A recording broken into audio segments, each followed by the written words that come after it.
Boa noite, professor. Oi, Carliane, boa noite. Tudo bem com o senhor? Tudo bem, e você? Tudo tranquilo, graças a Deus. Maravilha. Aguardando só o pessoal chegar aqui, que eles tiveram a primeira aula, para a gente poder começar a aula e aí vocês já se apresentam para eles. Pronto, agora sim. Tudo certo.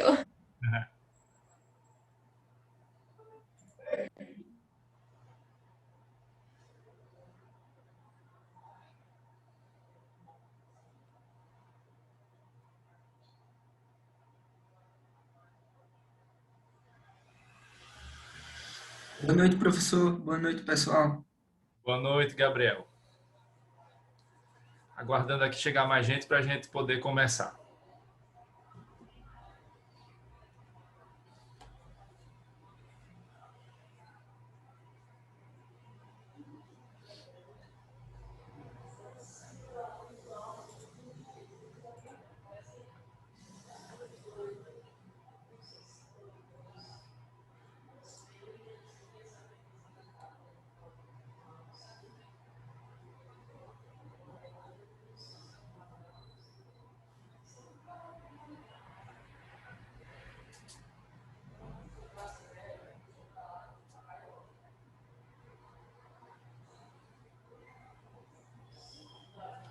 Boa noite, Artêmio.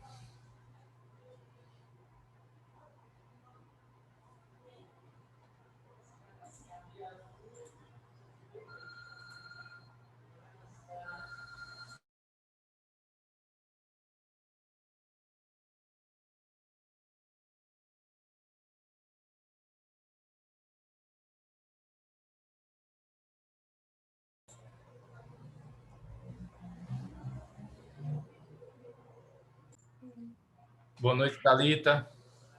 Boa noite.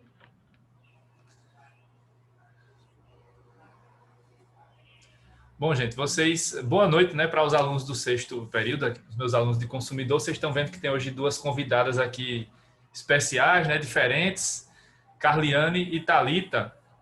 Então, daqui a pouco elas vão se apresentar para vocês. Elas são as monitoras de direito do consumidor, né? Semana passada tivemos aí o resultado final da seleção e aí tivemos não uma, mas duas monitoras para esse semestre e para o próximo, né? Para esse ano. Então, tem logo duas, exatamente. Carliane hoje está em dose dupla, inclusive, né? Eu entrei pelo celular e pelo notebook. É para garantir. Uma mulher Para prevenida garantir por que duas. sair da aula. Exatamente. Uma mulher prevenida vale por duas. Bom, então, vocês ficam por aqui, que daqui a pouco, quando chegar mais gente, eu peço para vocês se apresentarem devidamente. Então, elas vão ficar por aqui hoje com a gente um tempinho, né, para acompanhar a aula e vão estar à disposição de vocês, preferencialmente depois da prova, né, porque elas estão chegando hoje aqui para a monitoria, estão caindo de paraquedas na semana antes da prova, então, né, vou poupá-las dessa vez, vamos poupá-las, mas aí elas ficam à disposição de vocês logo depois da prova. Não, a pontuação vai sair só com a prova. Não vai dar tempo de corrigir, porque ainda tem uma atividade para entregar hoje, né? Davi está perguntando aqui. Hoje tem Boa noite, Claudemir. Boa noite, Lucas. Hoje tem a última atividade aí para vocês entregarem, né? Até as 23h59, como vocês já estão acostumados, podem entregar até o finalzinho do dia. Então, quando sair, né, a nota, eu já passo, né, a pontuação, mas daqui a pouco eu vou falar um pouquinho das duas primeiras atividades, porque essas aí já foram entregues, né? E eu já posso falar um pouquinho das respostas e tal. Agora a terceira, claro, eu não vou falar ainda, não vou adiantar, mas aí na correção da prova saem os pontos, né, para acrescentar aí com a nota da prova. Bom, já tem aqui 11 alunos estão chegando e tal. Deixa eu começar passando para vocês logo os assuntos da prova, né? Então, como vocês sabem, a gente tem aqui só uma aula por semana, então, né, consequência direta, próxima semana é a prova, né? Então, próxima semana é a semana de provas, vai passar aí o feriado, né? Só tem aula até amanhã, quinta-feira, sexta sem aula essa semana. Na próxima já começa a semana de prova. E aí na terça-feira, no dia 6 de abril, vai ser a nossa prova, né? E aí a nossa prova vai acontecer no mesmo horário da aula, das 8h30 às 10 horas, né? Das 8h30 da noite até às 10 horas. Como é que vai funcionar a prova? Antes de eu falar dos assuntos, né? Como é que vai funcionar a prova? A prova, como tem sido aqui, né? As aulas são remotas, a prova também é remota. Então, o que é que eu faço? Geralmente eu gosto de entrar uns 5 minutinhos antes, então na próxima semana, acho que umas 8h25 eu estou entrando já aqui na reunião. Então, eu abro a reunião normal, né? Como tem sido aqui nas aulas. Vocês vêm para cá, para a nossa sala virtual. Aqui eu falo um pouco sobre como vai ser a prova, só lembrando, né, das informações básicas e tal. E aí, quando der 8h30, eu passo para vocês o link da prova, né? E aí a prova vai ser pelo Google Forms. Todas as minhas provas são por lá. Então, pelo Google Forms, eu deixo aqui no chat o link, vocês vão para lá e aí vocês vão preencher a prova por lá. A prova vai ter 10 questões, todas fechadas, né? Todas de marcar X, sem precisar justificar, é só marcar lá a alternativa, né? Que for a correta ou a incorreta, dependendo do enunciado. E aí, quando terminar a prova, aí é só clicar lá no botãozinho enviar, que aí a prova vai ser mandada para mim e aí eu vou recebê-la, né? No final, quando vocês enviam a prova, sempre vai ter uma mensagem automática, né? Que eu já preparo, já deixo lá, prova enviada e tal. Mas aí eu fico acompanhando a prova aqui pelo Zoom, né? E aí, se vocês precisarem tirar alguma dúvida ou, né, se quiserem confirmar se a prova chegou, né? Se eu recebi a prova, é só vir aqui, né? No horário ali, até às 10 horas que eu estou por aqui. E aí eu respondo a vocês. Então, vai ser dessa maneira. Então, uns 5 minutos antes eu entro aqui, já fico aqui no Zoom, né? Mostro a vocês mais ou menos como vai ser a prova. E aí, às 8h30, eu passo o link e vocês vão fazer a prova no Google Forms. E aí não precisa ficar aqui no Zoom. Vocês saem do Zoom. Quando eu mandar o link, vocês saem do Zoom e vão para o Google Forms, para formulários do Google, até para não ter problema com a internet de vocês, né? Para não estar congestionando com vídeo, assistindo, né, aqui a transmissão de vídeo e com o formulário. Aí vão para lá. E esse formulário é bem tranquilo, né? Porque ele gasta poucos dados, então até se você tiver com problema na sua Wi-Fi e tal, você consegue resolver com a internet do celular, responder direitinho. Então é bem tranquilo, né? Eu tenho feito isso desde o começo aí da pandemia, desde março, né? Desde abril, maio do ano passado, né? Quando começamos a ter as aulas remotas, estamos nesse modelo e tem dado certo, então tá tudo bem. Até quem fez prova, né? PIBIC, monitoria já fez dessa maneira também. Então, é o formato que eu escolhi fazer e é o formato que tem gerado, né, mais tranquilidade, tanto para mim, né, para corrigir, é bem mais tranquilo, quanto para vocês, para fazerem a prova. Então, não sei se vocês já fizeram dessa maneira, se já fizeram, já estão craques, se não, vão, né, se deparar com essa prova agora, mas é tranquila, não tem problema lá para preenchimento não, do formulário. Ah, já fizeram, então tá tranquilo, tá ótimo, né? Porque lá no segundo período, eu e o Elaine, a gente combinou fazer, né, sempre, e outros professores dos outros períodos também foram combinando, né, de fazer. Alguns fizeram pelo Forms, outros mandam, né, uma atividade para fazer, depois responde. Mas eu prefiro fazer dessa maneira até para manter aquele padrão, né, do horário da aula e tal. Aí, lembrando, né, é o horário da aula, então a entrega, né, só até às 10 horas, não é até 11h59, então só às 10 horas, aí 10 horas eu fecho lá, e não recebo mais as provas. Então, vocês têm que controlar o tempo também, mas a prova vai dar para fazer até terminar antes disso, né? E os assuntos estão aí, né? Esses slides eu vou mandar para vocês também amanhã, né? Eu sempre mando aí todo o material, então amanhã no sistema vai estar para vocês lá esses slides. Então, os assuntos, só lembrando, né? Noções gerais, os nossos primeiros assuntos lá, né? Os princípios constitucionais do CDC, os direitos do consumidor,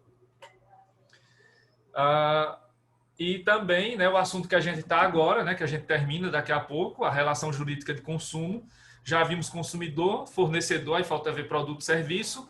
E uma parte introdutória, que eu vou falar hoje, sobre a responsabilidade do fornecedor nas relações de consumo, porque esse assunto é maior, né, e aí a gente vai vê-lo melhor na segunda prova, mas aí a gente vai ver hoje já os pontos mais relevantes, os pontos gerais aí desse assunto, que também vão cair na nossa prova. Então, os assuntos vão até o que eu der hoje, né? Até o final da aula de hoje, tá certo? Então, são esses aí os assuntos e amanhã eu passo isso para vocês, mas já estou aqui também mostrando.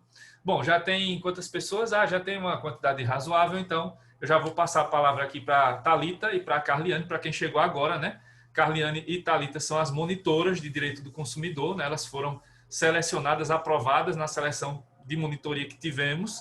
E aí o resultado final saiu semana passada e vocês então terão as duas monitoras, né, para contar com elas aqui nesse semestre. Então, vou pedir para a Thalita e Carliane falarem um pouquinho e depois vocês passam pelo chat, tá? O contato de vocês aí, telefone, e-mail, e aí depois vocês podem combinar com a turma para criar um grupo de WhatsApp, Telegram, para ficar mais fácil a comunicação, já que toda a comunicação está sendo feita dessa maneira, né? Enquanto a gente não volta às atividades presenciais. Então, fiquem à vontade aí para falar um pouco e se apresentarem. Acho que eu começo, né? Então, eu me chamo Thalita, eu estou no 9º período. Eu já vou deixando aqui o meu contato para vocês, telefone e e-mail. Podem falar à vontade. Quem é o representante da turma? Pode criar um grupo também, me adicionar. Eu acredito também. Eu estou também, vai ser um modo de eu conhecer a Carliane pessoalmente, porque eu também não a conhecia. Mas eu acredito que pode adicionar a gente, ficar à vontade, qualquer dúvida, a gente está aprendendo. Eu tenho um PIBIC com o professor também sobre consumo sustentável. Então, ele é meu orientador do TCC, a gente já teve um outro PIBIC, então a gente está nessa jornada há muito tempo.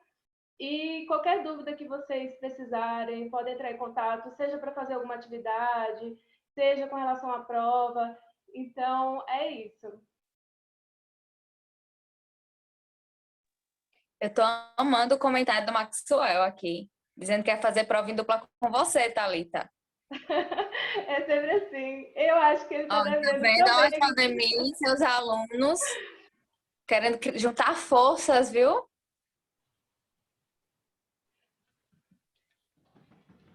Vamos lá. Boa noite, gente. Meu nome é Carliane. Já tiveram alguns comentários que estou em dupla aí, eu e eu mesma, duas imagens minhas.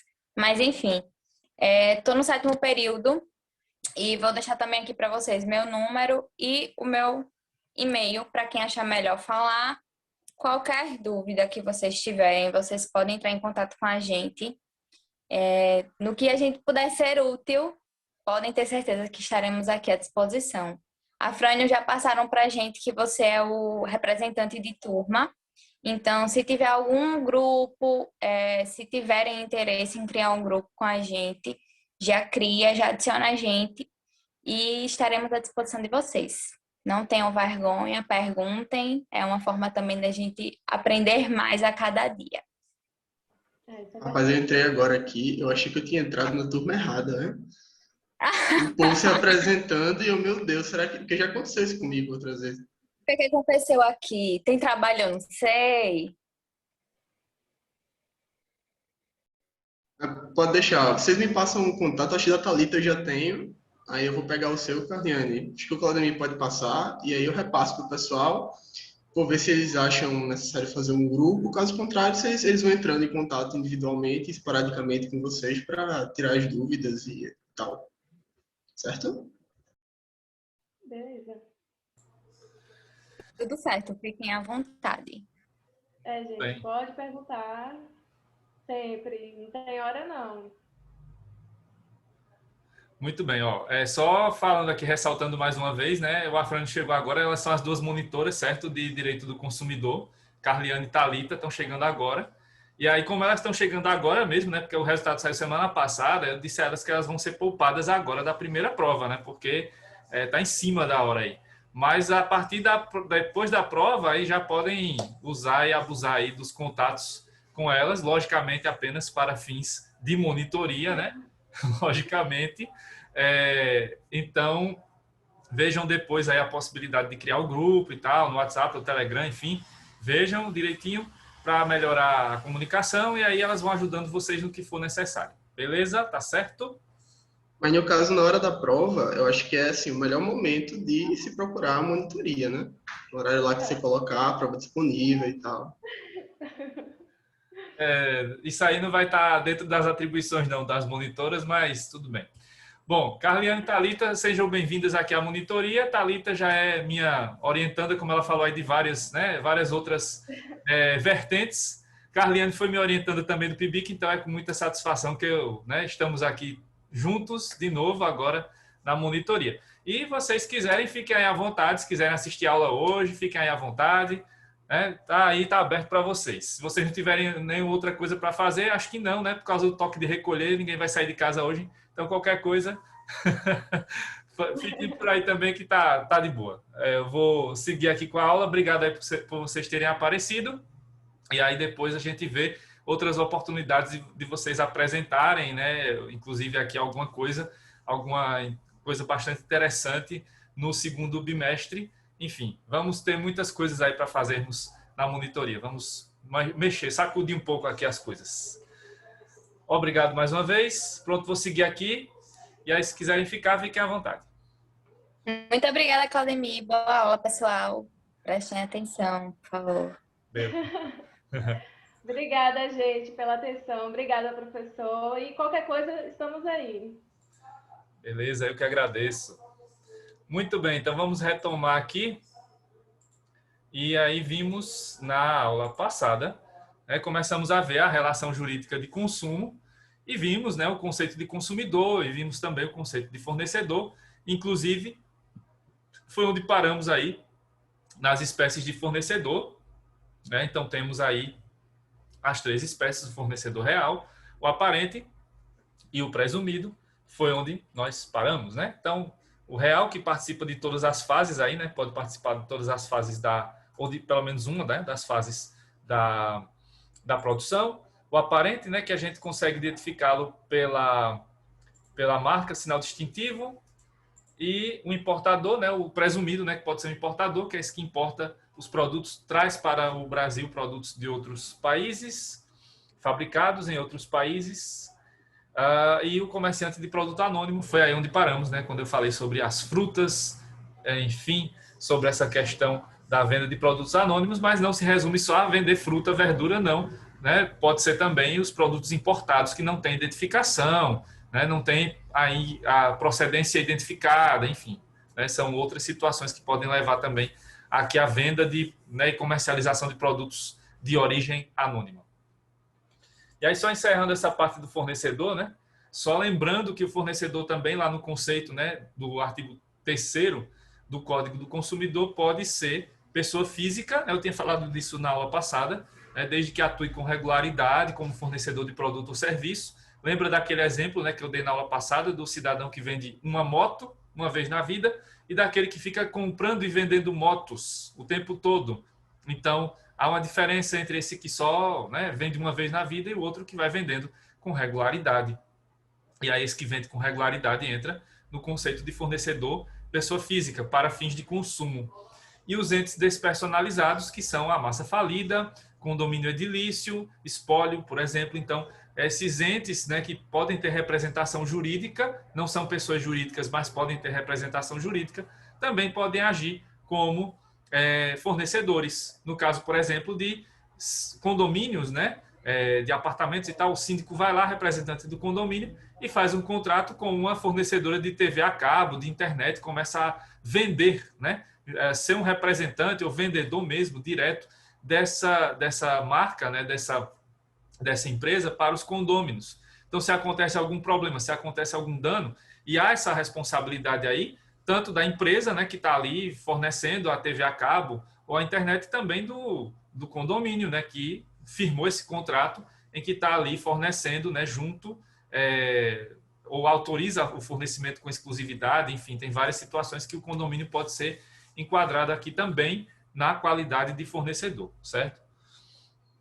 Bom, dando seguimento aqui, dando continuidade, né, a gente viu, né, na aula passada essa parte dos sujeitos da relação de consumo, né, consumidor e fornecedor, e agora a gente vai para o objeto da relação de consumo, que temos aí, né, como objetos da relação de consumo o produto e o serviço. Então vamos para essas definições, né, de produto e serviço agora, segundo o Código do Consumidor e segundo a doutrina. Bom, então temos aí inicialmente o produto, né? A ideia de produto.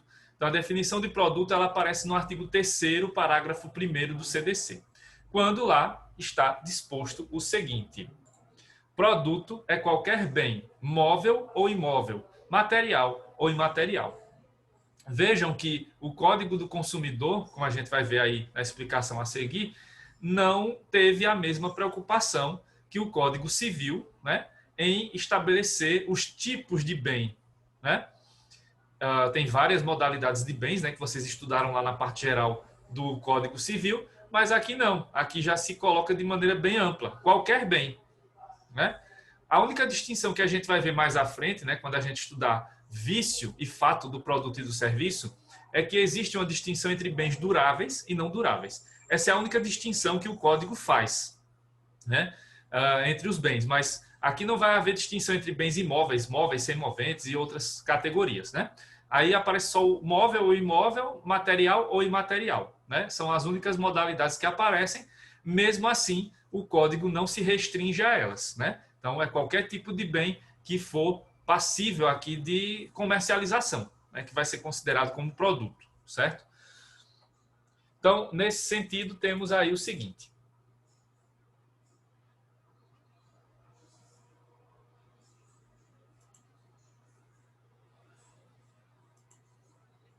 Bom, de vez em quando, desde a semana passada, o Zoom está dando uma travada aqui, básica, né? Mas vamos lá. Bora, agora. Agora foi. Então, o produto pode ser todo e qualquer bem jurídico disponível e alienável, né? Então, qualquer bem passível de comercialização, qualquer bem que seja objeto de comércio, está dentro, né, do conceito de produto aqui, que é bem amplo, do CDC. Então, pode ser qualquer produto, qualquer bem que possa ser objeto de comércio, certo? Então, qualquer bem objeto de comércio entra qualquer bem comercializável. Então, o CDC não adota a distinção feita pelo Código Civil entre bens e coisas. Aqui é tudo a mesma, né? Tudo entra no mesmo conceito. E utiliza-se uma nomenclatura já consagrada no meio comercial e econômico para facilitar a determinação do que seja o bem disponível para o consumo, seja de ordem material, seja de ordem imaterial, seja durável, seja não durável. Então, aqui não, essa aparente, né, falta de critérios, ela tem razão de ser, que é justamente para ela trazer esse conceito mais amplo, mais aberto, né, e um conceito que tem já uma certa utilidade, né, já há muitos anos, no meio comercial e no meio econômico. Então, na economia brasileira, né, não se faz tanta distinção historicamente entre os tipos de bem na hora de se comercializá-los. Então, o Código do Consumidor seguiu esse caminho, seguiu esse fluxo, né? E nós não temos essa distinção tão detalhada aqui em relação aos tipos de bens. Então, basta realmente levar em consideração essas espécies material, imaterial, durável ou não durável. E não passa disso, né? Então, pode ser bem móvel, bem imóvel, semovente, seja lá qual for, eles todos entram aí nesse conceito amplo de produto do direito do consumidor, certo? Aí, nessa discussão, né, que eu já mostrei a vocês aí que é bastante ampla, surge na doutrina, né, e surge já em alguns julgados, já há muitos anos, essa dúvida, né, se o lazer seria um bem de consumo, sendo produto ou, daqui a pouco, como veremos, serviço. Então, claro, agora na pandemia a gente não está tendo muita oportunidade de lazer, né? Mas lembrando daquele mundo que existia antes da pandemia, né, para nós aqui de Alagoas, né, antes de março de 2020, né, quando começou lá o primeiro decreto, né, de distanciamento e tal. Então, até aquele momento ali, até 2020, quando o mundo ainda não tinha a pandemia da Covid-19, tínhamos a oportunidade de ir para cinema, para shows, para jogos, enfim, né, para ir à praia também, todos os dias, sem sem restrições. Então, as atividades de lazer, elas fazem parte da nossa vida. O direito ao lazer faz parte, né, do rol lá de direitos fundamentais. E aqui no direito do consumidor surge essa dúvida, né, se o lazer, que seria aqui comercializável, sim, né, se ele é um bem de consumo. E aí eu trouxe uma discussão, né, um exemplo aqui para vocês, de um caso, né, que foi emblemático ali do Tribunal de Justiça de Minas Gerais. Esse caso ele acabou servindo aí como parâmetro, mesmo que indiretamente, para outros julgados em outras situações que ocorreram, né, tempos depois, né? Bom, esse caso, né, que eu vou mostrar para vocês aqui é um caso em que não se enquadrou o lazer como um, né, vamos dizer, um bem de consumo, mas houve a discussão sobre isso. O que eu tenho a dizer aqui sobre isso aqui, sobre esse tema, né, que o lazer é um bem de consumo, sim. Então, as atividades de lazer que desempenhamos, né, ou que desempenhávamos ali antes da pandemia, e que vamos poder voltar a desempenhar, creio eu, num futuro próximo, né, quando essa situação melhorar. Então, elas são, né, o lazer é um bem de consumo, sim, entra aqui, porque é um bem comercializável, né, mesmo sendo imaterial. Você não consegue pegar, né, não é algo tátil, né, o lazer. Então, é um bem imaterial, mas está dentro do conceito de produto ou de serviço, como vamos ver daqui a pouco. Mas aí, nesse caso especificamente, da apelação civil 123.957 de 2013, lá do Tribunal de Justiça de Minas Gerais, o caso foi julgado de uma maneira um pouco diferente, ou muito diferente. O relator foi o desembargador Veiga de Oliveira, e esse caso foi julgado, né, definitivamente ali em setembro de 2016. De que trata a situação? Vejam. Segundo os autos, o torcedor, que na época tinha 17 anos, adquiriu ingresso para o clássico Cruzeiro e Atlético Mineiro, que aconteceria em 3 de fevereiro de 2013, ocasião em que o Estádio Mineirão seria reinaugurado após 3 anos de reformas para a realização da Copa do Mundo de 2014. Então vamos voltar um pouquinho no tempo, né? A Copa do Mundo de 2014 é aquela famosa em que o Brasil tomou lá o 7-1 da Alemanha, né? Então, na Copa de 2014, a Copa que aconteceu aqui no Brasil, houve todo aquele período, né, de preparação, construção de estádios, reforma, etc, etc. Um dos reformados, né, foi o Mineirão, né, que virou Arena Mineirão e tal. E aí, o jogo de inauguração dessa Arena Mineirão foi esse jogo, né, de 3 de fevereiro de 2013. E aí aconteceram vários problemas, como vai ser relatado aí na sequência, nesse jogo, que afetaram esse torcedor barra consumidor.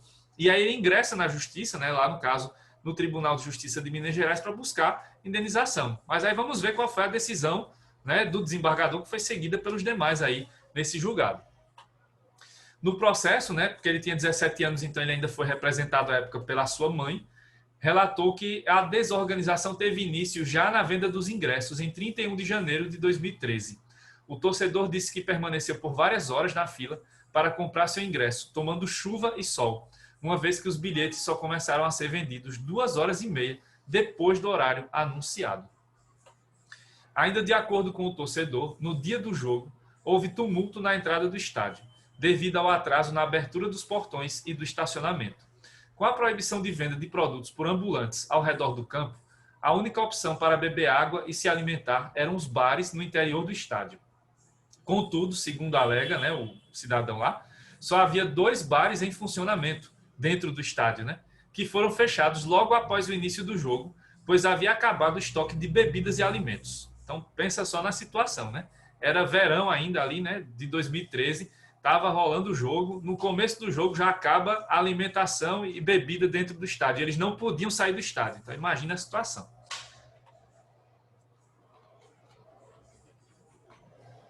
O autor da ação afirmou ainda que encontrou bebedouros sem água e banheiros inutilizáveis, também sem água, deixando os torcedores presentes à mercê de uma total falta de organização, com fome e sede durante toda a partida.